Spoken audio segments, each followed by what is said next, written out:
ज्ञान दीक्षा चैनल में आपका स्वागत है।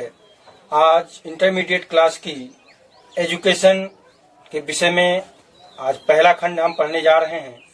पहला खंड में आपको वैदिक शिक्षा, बौद्धकालीन शिक्षा और मध्यकालीन शिक्षा को पढ़ाते हुए ब्रिटिश कालीन शिक्षा पद्धति को पढ़ाएंगे। उसके बाद में आपको आधुनिक भारतीय समाज में जो स्वतंत्रता के बाद की शिक्षा प्रणाली है उसके बारे में पढ़ाएंगे। फिर प्राथमिक शिक्षा, माध्यमिक शिक्षा और उच्च शिक्षा के बारे में हम आपको अध्ययन कराएंगे। तो स्टेप बाय स्टेप इसको हम बढ़ाते चलेंगे। तो आज के क्लास में हम आपको पढ़ा रहे हैं। मेरे सारे चैप्टर आपको पढ़ने के लिए मेरे चैनल को सब्सक्राइब करना होगा। जो नीचे सब्सक्राइब बटन है उसको दबाएं और साथ में बेल आइकन है जो घंटी का बटन बना हुआ उसको दबाने के बाद ऊपर आपको ऑल का ऑप्शन आएगा जिसपे आपको सेलेक्ट कर देना है, जिससे मेरे आने वाले सारे वीडियो आपको मिलते रहें। तो अब समय न गंवाते हुए अपनी क्लास की तरफ चलते हैं और आज की क्लास प्रारंभ करते हैं। तो सभी लोग पूरा वीडियो देखें।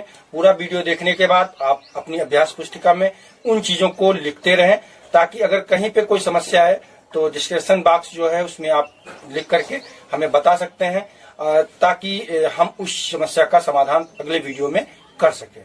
तो आज अपनी क्लास को हम प्रारंभ करें। ब्रिटिश कालीन भारतीय शिक्षा में पढ़ेंगे आज हम वुड तथा एबट रिपोर्ट। वुड तथा एबट रिपोर्ट में हम जानेंगे वुड और एबट रिपोर्ट की सिफारिशें। इन सिफारिशों को हम दो भागों में इसका अध्ययन करेंगे।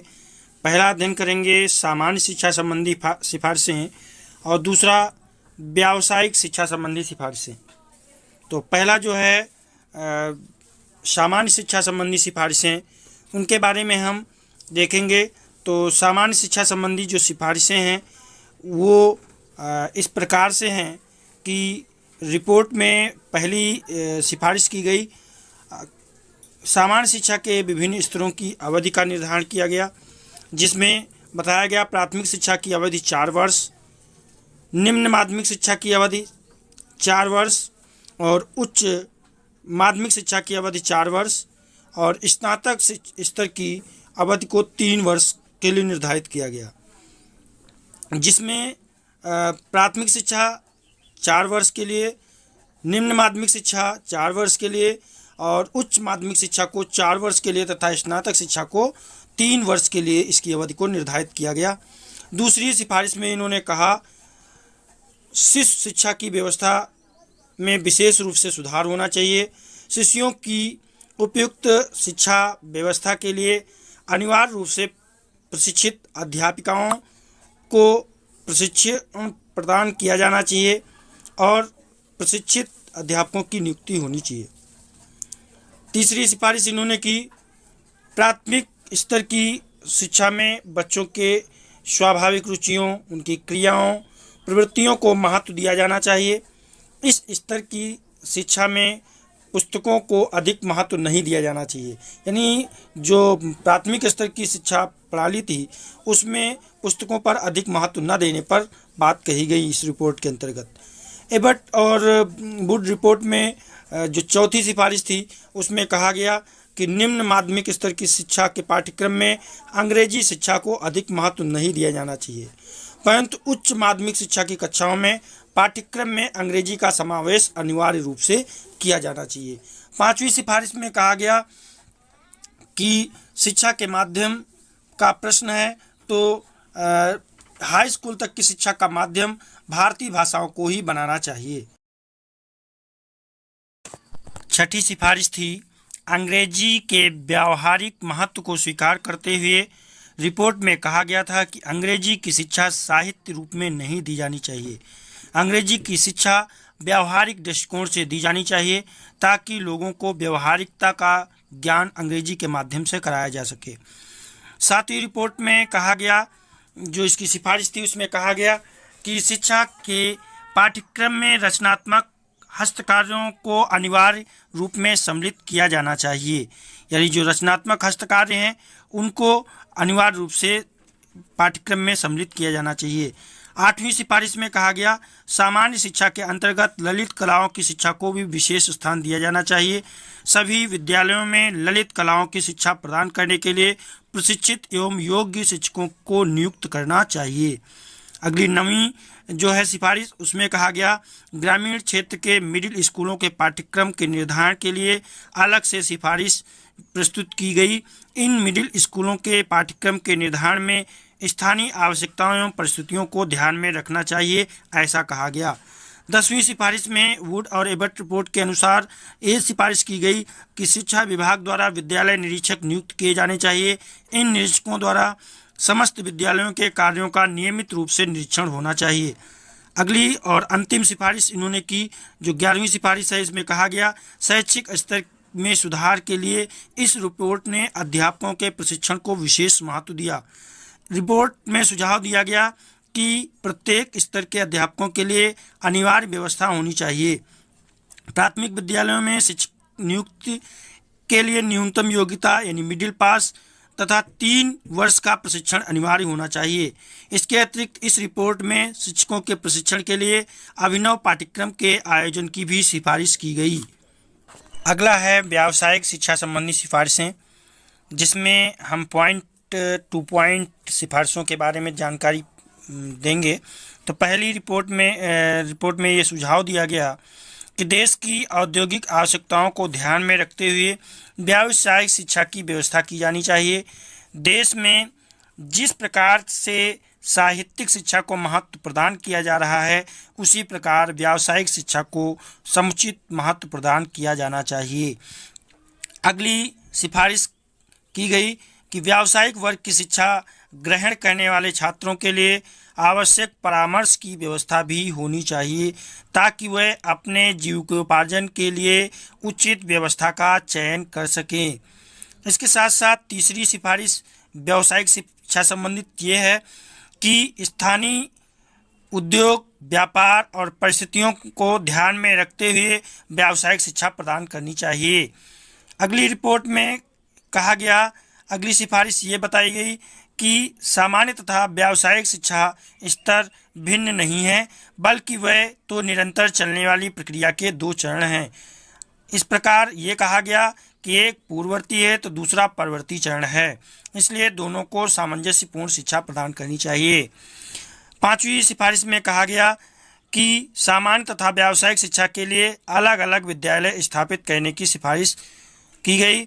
इसका एक मुख्य कारण सामान्य तथा व्यावसायिक शिक्षा के साधनों एवं लक्ष्यों का अलग अलग होना बताया गया।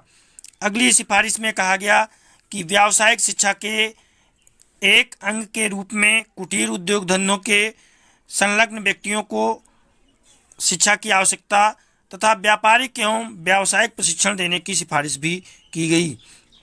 वुड और एबट रिपोर्ट में सुझाव दिया गया कि प्रत्येक प्रांत में व्यावसायिक शिक्षा की सलाहकार समिति की स्थापना की जानी चाहिए, यानी व्यावसायिक शिक्षा सलाहकार समिति की स्थापना होनी चाहिए। इस समिति का मुख्य कार्य उद्योगों एवं व्यापार तथा उद्योग एवं शिक्षा के निकट संबंध स्थापित करना होता है। इसके साथ साथ अगली रिपोर्ट में कहा गया कि 50,000 जनसंख्या वाले औद्योगिक क्षेत्र में एक जूनियर तथा सीनियर टेक्निकल स्कूल की स्थापना की जानी चाहिए। अगली सिफारिश में वुड और एबट रिपोर्ट ने कहा कि व्यावसायिक विद्यालयों के निर्धारित पाठ्यक्रम की शिक्षा प्राप्त कर लेने वाले व्यक्तियों को या छात्रों को योग्यता संबंधी प्रमाण पत्र दिया जाना चाहिए, जो उसे नौकरी आदि में सहायक सिद्ध हों।